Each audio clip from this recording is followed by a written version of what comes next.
All right, so after that awesome beer segment, we're going to jump right into sports. Sports. Yeah, I got to love sports. I hope you guys like sports because we do. What sports do you like, by the way? Sports, I like all kinds of sports. I like, baseball, football, basketball, hockey here and there. Golf kind of puts me to sleep. NASCAR, if I've seen it live, it's probably pretty cool, but I've never seen it live yet. But I can't stand just going in a circle. What about you? Well, football, of course. Football. Everybody loves football. I'm a big football guy, but I love basketball. I am a huge fan of golf. You can go fuck yourself. I do love me some golf. I love to play it. I think that's part of your problem, honestly, because I really feel like if you play golf, it gives you a new appreciation for watching how really goddamn good the pros are and the shots that they can make. I'm going to have to try and do that one time. But anyway, so boxing. Got to give boxing some love. I agree. I'm a huge boxing fan. I have been all throughout my life growing up, a huge boxing fan. I will say the sport isn't nearly as exciting today as it once was, but I still love it, and there's still great things out there. And I'm sure there's other sports I like too, but what about UFC? Home Slice needs to move on here. It's all right. It's all right. I know it's not popular to say this these days, but I am more of a boxing guy. Yeah. I'm not big into UFC. I'll watch it. I'll enjoy it. I don't hate on it. I'll enjoy it. I'll watch a big fight and I'll have a good time. Yeah, but I prefer boxing. Okay. I just like I like the skill set in boxing. I like the technicality of boxing. It's so different. It's so specialized. Yeah. Mixed martial arts is more of a variety of things, which is cool. I mean, you get people that are well versed in a lot of different disciplines, which is cool. I mean, and I respect it. But I like the specialization and the extreme technicality that comes from being super specialized in one discipline, and that's what I just feel like. To me, boxing is a more complete sport because of that. But I realize it's not a popular opinion. Yeah. Luckily, I don't give a fuck. Teams. What teams do you root for? What teams do you root for? I don't know. Okay, I guess I'll go first. I love.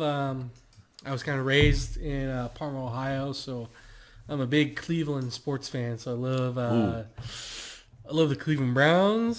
Sorry, I'm a big fan of Cleveland Browns. Sorry. Big Indians fan and Cavaliers fan, even before LeBron James got there. Hey, I love the Indians in Major League. Oh man, love the Indians in Major League. Great movie. But yeah, big Indians fan. They should have won the World Series back in 2016. The damn rain delay happened and everything got screwed up.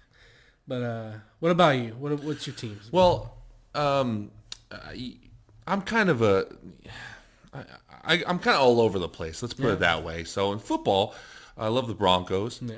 I've also always had a really soft spot for the Niners. When I was growing up, I just loved watching Montana and Rice, and then Steve Young. I love Steve Young. Yeah. I love that guy. He's a very underrated player in my eyes. But so basketball. I'm a Lakers fan. Yeah. Part of it's the locality, but also, Kobe really made me just a huge Lakers fan. So I guess this is the part where we got to talk about Kobe. Yeah. So it's tough, man. This is a tough one here. For me, what really kind of attached me to basketball, when I was a kid, I liked it. Everybody liked Jordan. Everybody thought he was cool. I liked the Lakers. I liked Magic, all that stuff. But and I liked the Shaq and Kobe years. I watched it. Along with everybody else in Southern California, it was a big deal. But I'd kind of gotten away from it. What really got me back to it, what I think deserves a lot of credit, is when Shaq went to the Heat. It turned me on to Dwayne Wade. I really loved him as a player, and he helped a lot kind of wake me back up to basketball. And then I started watching the Lakers again and just watching Kobe and just seeing him be an absolute killer out there and just admiring his will to win, his determination to be the absolute best, his work ethic, and just the sheer perfection of fundamentals. I think that's a lost thing in a lot of sports because the average viewer, let's be honest, the average viewer just doesn't give a shit about, fundamentals of any sport. I'm a very scoring and everything else. Right. I'm a very detail-oriented person, so I like that kind of shit. Yeah. I like and that's why I like golf too, by the way, because it's extremely technical, and the fundamental aspects are hard to ignore if you like the sport. And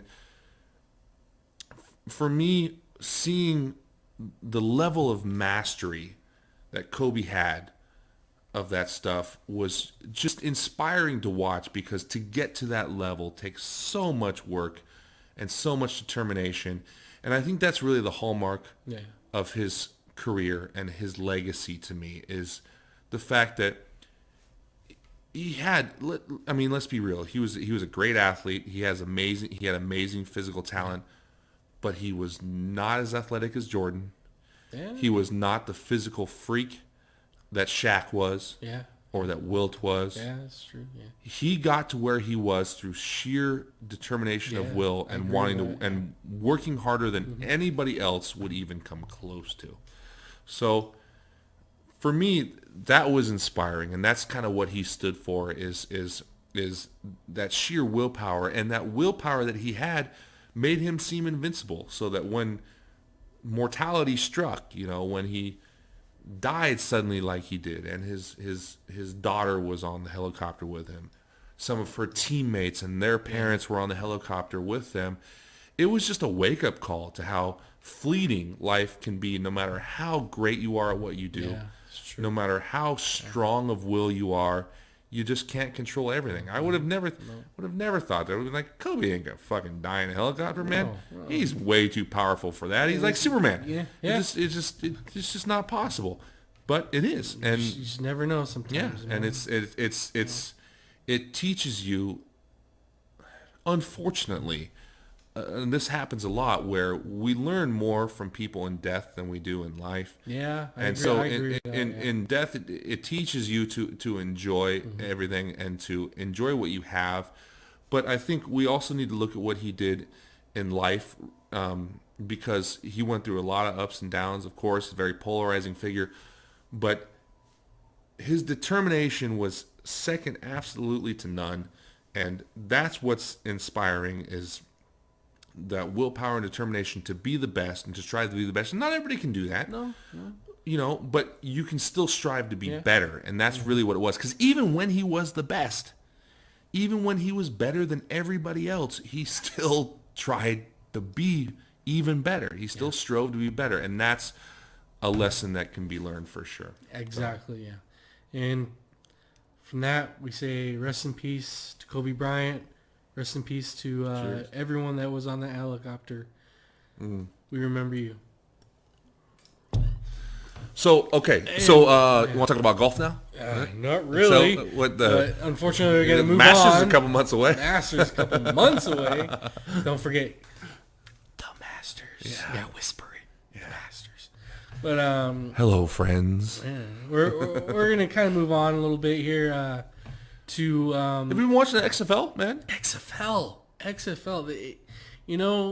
The XFL, it's got a lot of exciting stuff, man. The whole, if you haven't seen it yet, check it out on YouTube. The kickoff, it looks amazing. It's more safer.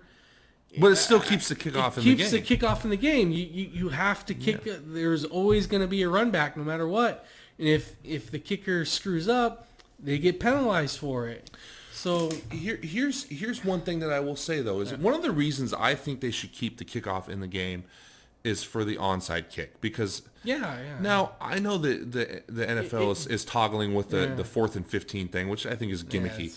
But like a surprise onside kick, to me, no, it doesn't happen very often. 100%. That's anybody who wants to make the argument would be correct, but I don't know how you do the onside kick in the XFL with the way it's organized. Yeah, with the way, because the kicker is way back there. And everyone's like, the onside kick in the XFL is probably not going to happen.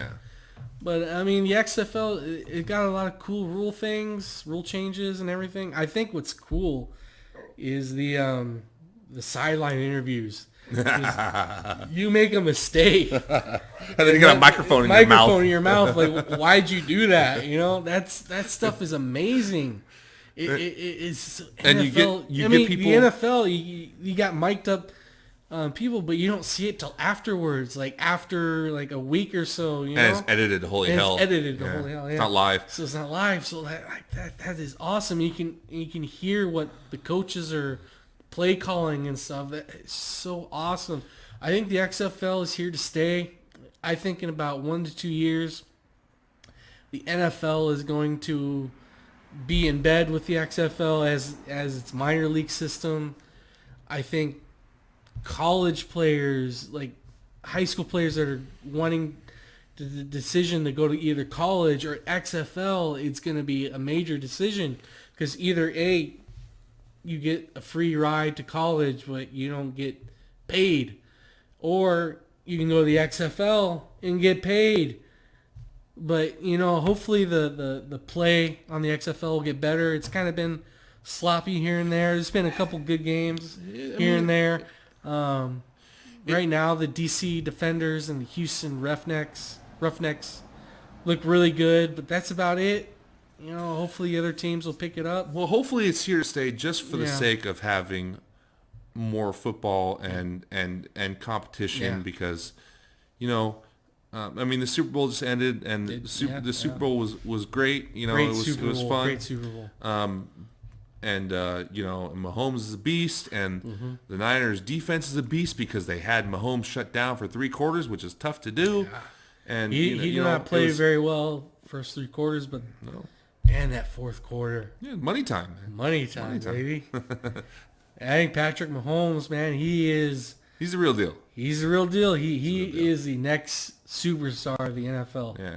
100%. He's going to be the face of the league. I mean, if he's not already. He is already. He's not already. I mean, seeing the plays that kid makes, it's like, yeah. I mean, some of the throws, it's like, it's ridiculous. It's ridiculous, man. Ridiculous. He's good. So he's newsflash, guys. Patrick Mahomes is good. You heard it here first. So, but yeah, I hope the XFL does something and makes some waves. It would be cool to see, just to see something out there that's different that continues football, because football is the shortest season. Other pro sports seem to last forever. Like the nice MLB, fucking like 8 months. The nice thing about the XFL is that it's a new league, so it's not the NFL just lasting forever. Like MLB does, or even NBA or NHL. To where the regular season is diluted and watered down, because the NFL regular season is fantastic. 16 right? games, It's so meaningful. Every Sunday means game. something. So stretching that out would be a mistake. But instead, we have a new league that still gives you football, but it's still exciting and every game is meaningful. And that's really the key, and not watering it down like the MLB season. So hopefully it continues to grow. But when you say the XFL, you gotta say it like Vince McMahon says it back in 2001. This is the XFL. That's how you do it. It's a pretty fucking spot on Vince McMahon impersonation, yeah. More to come. Wow. I don't know. But we also going to move on from the XFL to cheaters. Cheaters. Natural transition to cheaters. Because it seems like Vince McMahon could have orchestrated a plot just as good as the Astros. Oh yeah. So definitely. Like Astros. What do you think about the Astros cheating? No.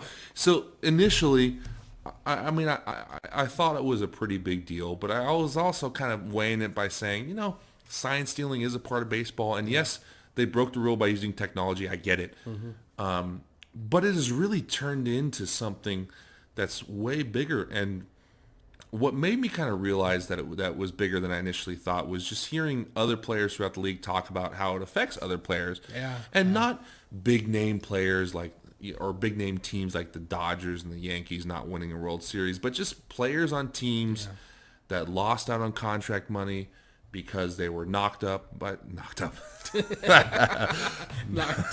I mean, maybe they were knocked up. I mean, what they do in their private life.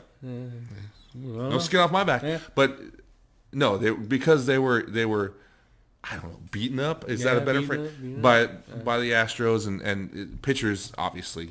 We're talking about pitchers here, so that's kind of what it made me realize that it's a league-wide problem because they play so many games, because this might have happened so many times throughout the span of 3 years, that it is a bigger problem than I initially thought. And the Astros, man, it's like, I kind of think that they get what they deserve at this point. I always feel like that the athletes should decide. If there are other guys in the sport, when you hear them come out and say the things that they're saying, it's like that's really the benchmark to me of where how serious something is when they say that it pisses them off, then I'm like, okay, then it must be pretty bad. Yeah. Well, would you vacate their World Series back in 2017, or would you punish the players that are at fault, like or both, or both? Well, what would you do? You could certainly Since everyone wants blood, which one do you want? You could certainly do both, but I feel like stripping the title is a punishment for the players because that's what the players work so hard for, is to get a title. True, I don't know about the whole stripping and vacating of titles, though. It just seems like you're kind of almost, I don't know, I could see it both ways. I could see it like you're kind of almost like saying, pretending this year doesn't exist, and it's like, but it kind of does. Yeah. But at the same time, you're also you're setting a precedent and saying, if you do this, here's what will happen. So I can see it both ways. Punishing players, the only sticky thing I see about that is, who do you decide who to punish? If you strip the title, an argument can be made there because you're punishing everybody. Everybody, yeah. I agree with that. Yeah. But just levying punishment on individual players, it's like, well, do they all get the same punishment? Yeah. Do you punish more players than others? Do you suspend the entire fucking team? Then who's going to play? Like, they're going to forfeit all their games while everybody's suspended? I mean, I guess if you want to make a big enough statement, you can do something like that. They have to forfeit fucking 50 games. That's a pretty big statement. Yeah. But that's why Manfred gets paid the big bucks, and I am sitting here in the garage with a fucking light in my face next to this douchebag getting paid nothing because I don't have to make those decisions. Yeah. That's why we're here. On that note, what do you think they should do? And strip them the title. No one cares. No? Okay. Yeah. It doesn't matter what you know. That's a different segment. Yes. So is that it for our sports talk? We got one more thing for sports talk. One more thing. That is Chris's segment here. Crazy stats. Yeah, crazy stat. I almost forgot. That's twice. No, that's one. We're gonna pretend like the first take doesn't exist. So, I almost forgot about my crazy stats. So we're gonna do a segment. I'm fascinated by crazy stats because we live in such a stat-obsessed society these days with sports. And believe it or not, there was a time when people weren't as obsessed with stats. Right? The media wasn't as obsessed with stats. They just were concerned with, did somebody play well and did they win or lose? So I'm fascinated to look back at older players like Babe Ruth, Wayne Gretzky, and see some of the ridiculously nuts stats that if you saw today would blow your mind, because this ain't Russell Westbrook getting a triple-double. This ain't, even though this ain't James Harden scoring 48 points in 5 straight games. No. My boy Wilt will blow him out of the fucking water. I'll give Russell Westbrook averaging a triple-double for an entire season. Two seasons. That's an feat of its own. I have an opinion on that, though. Yeah. Nobody fucking touches the ball but him. Okay. Yeah, that's true. He controls and runs every single play. He's like goddamn Peyton Manning out there, for crying out loud. I agree with that. Yeah. The ball goes through him. Mm-hmm. He decides whether he's going to score or somebody else is going to score off of his assist. Yeah. So he still kind of pads the ball doesn't move. It's not Golden State where the ball moves a bunch. Yeah, no, it's like, I'm scoring or I'm getting the assist, and that's it. Or rebounding too. Then he leaves his back to me. Well, and he leaves his man to rebound that's too. That's true. Whole nother argument. All right. Great player. All right, what's your crazy stat, bro? So, I'm going to start with my boy Wilt because Wilt has the craziest stats, bar none, of anybody. So we're going to come back to Wilt a lot. Wilt Chamberlain, for all the youngins out there, Google him. He's fucking nuts. But here's one that I like, and it's a sneaky stat. You got to think about it for a second because of just the way it is. But so he holds the record for most minutes per game in an average in a season. He averaged 48.5 minutes per game in a season. But Isn't a NBA game So 48 minutes? shut up. So this is why this is a sneaky stat, because yes, there are only 48 minutes in a game. Good Lord. And he averaged 48.5. So how in the hell do you average more minutes that are actually played? I'll tell you how. For one, he didn't sit out at all. He played every minute of every game plus overtime. And if you watch the NBA today, you realize that nobody plays every minute of every game. It is absolutely unfucking heard of. Usually average about 33, 32 Right. top tier. And they sit out games, right? yeah. And that at that point they're averaging a donut, right? A zero. Yeah. That hurts your average when you have put up a zero for a game. So nobody plays every minute of every single of any one game, much less for the entire freaking season. And that is my crazy Wilt stat, because that just proves how crazy of an athlete that guy was. In fact, I'll take it a step further for you. So the top 1, 2, 3, 4, 5, 6, 7, 8, it looks like 8, the top 8 minutes per game average in a season are all owned by Wilt. The next guy, Tiny Archibald, is in 9th place. The top 8 average minutes per game were all owned by one guy for an entire season. So that's a freak right there. That is a freak. There will be more to come. Yeah. Crazy stat. There you go. Off to the next segment.